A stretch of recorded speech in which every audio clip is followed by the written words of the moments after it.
বিয়ের আগে বউরে বলে দিবেন, শোনো বউ, আমি কিন্তু বড় তেড়া যুবক, আমি কিন্তু 2 নম্বর পথে কামাই করব না।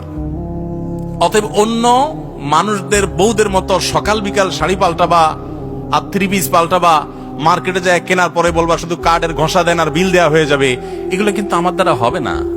আমি কিন্তু হালাল খোর, আমি হারাম খোর না। বলা যাবে না ইনশাল্লাহ? হবু বউরে বলে দিতে পারবেন না?